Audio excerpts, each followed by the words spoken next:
one example of this natal moon is Jim Carrey, the famous impersonator. And I feel like he really embodies what I think of when I think of Gemini energy. I mean, his ability to perceive, observe, and then be able to like throw back a very accurate impersonation to me is kind of the quintessential like skill Gemini has. The fact that they can put these masks on, literally his movie The Mask, they can put these masks on and deliver, you know, what they're perceiving. And to do an impersonation, well, you have to be able to perceive like little idiosyncrasies of a person's nature and then really exaggerate them.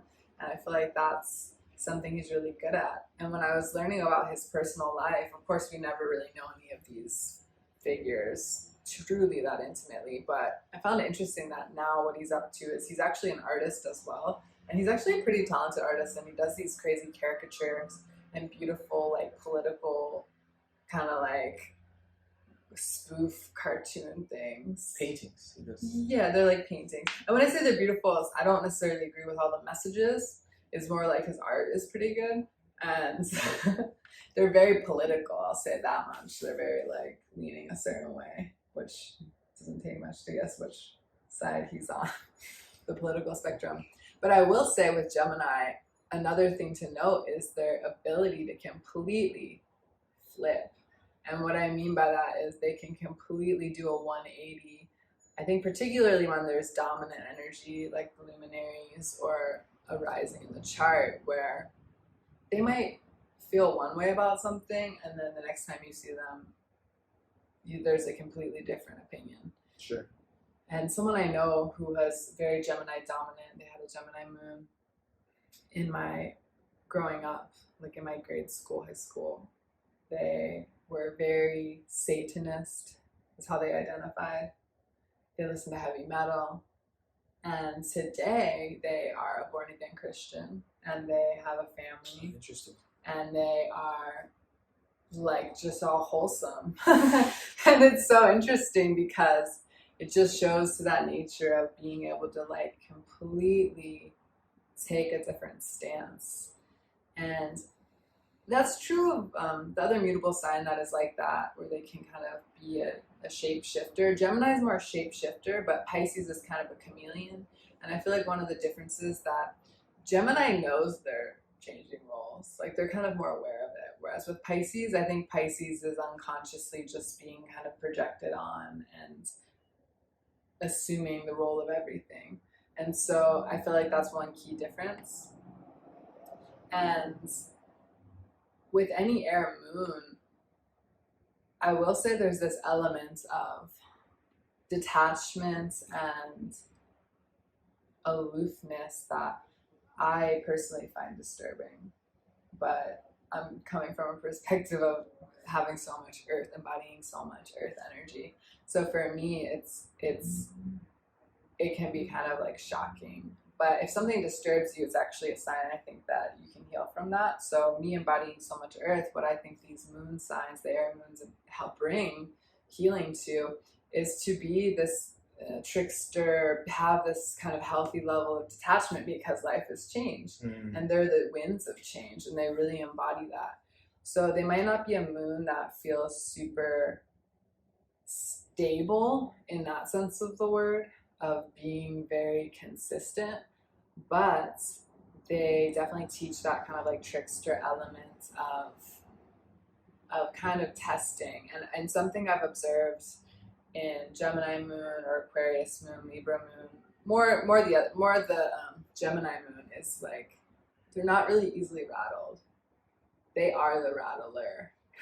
So they don't really get too bent out of shape about things. There's an adaptability to an air moon.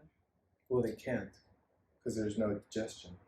There's just a skimming, quick reaction off of the senses. It's kind of similar to Aries moon in the sense that Aries moon is so quick to respond. The sensorium is just blitzkrieg response. Whereas Gemini moon, it kind of bounces off just a little easier on the surface, never quite rooting itself, never quite getting too deep in.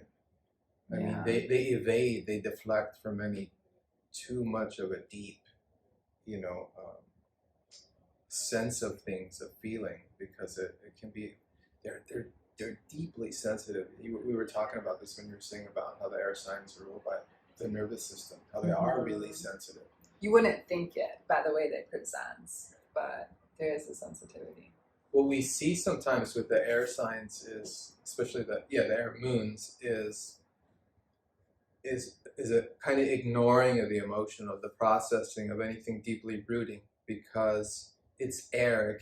It can just talk over it or talk Deflect. through it, or They're and amazing. send it all through the mind. They're like Olympic athletes. Deflectors. Exactly. Which for someone, you know, it depends on your perspective. I mean, it's such brilliance, you know, as you were speaking about Carrie, in the sense of just a brilliant assessment of everything. You can take it in and give it back. So quick, like so super quick. The negative is there's no digestion, you know, there's no stomach, there's no gut. It's just kind of energy that's fluctuating through the lungs, and it's not deeply rooting or getting in. And it doesn't want to, because it's too much. There is a deep sensitivity to the Gemini moons, I've always noticed. Like they almost can't deal with the deeper things. And I've been finding this more and more often, that actually the water and earth are more comfortable with deeper emotions and processing things, because they can root it in and process it. That makes sense. But the air and the fires can't handle it. Everyone always likes to say, oh, Pisces moon is like it's drowned in its emotions, or Cancer moon does. But really, it's the fire and the air signs that don't know what to do with the deep wells of where life can bring us. So That's an excellent point. they avoid it, you know, or they deflect it, or they, you know. And it's just something I observed. I mean, the powerful thing about Gemini moon is they're brilliant minds, just brilliant writers, thinkers, poets, especially if you add like a Pisces Mercury to that. You have a great singer-songwriter style and poet. Yeah, you know, just word masters. Air is so connected to everything, similar to how water is connected to everything. And so they really do have this like channeling, I think, gift, and the gift of the communicative capacity. But yeah, when we bring this energy into a moon sign, as Mario pointed out, it might be harder to maybe have more intimacy in some ways. Yeah, intimacy is deflected. It can be really deflected, yeah. And too much chat, too much talking. You know, I mean, or analysis paralysis is kind of something I say if people have the air moon thing going on. Yeah. What's that? Yeah, I would say analysis paralysis, definitely for Libra moon, because they're just like, well, I see both sides. And Gemini sees both sides, but I feel like they kind of like to just like go to one extreme and then the other. Like they'll embody both sides. They'll go from one view and then they'll fully embody the other, just even for fun, maybe. Just to play with it. It's a very playful energy. That's something I do appreciate about this moon sign. Extremely playful, very humorous, similar to an Aries moon. Extremely humorous, and there is like a childlike wonder and expression and passion, you know, that you can get. All the baby signs, Aries, Taurus, Gemini. All the baby signs, yeah. That's funny. That's if you're looking at the wheel as like a developmental stage.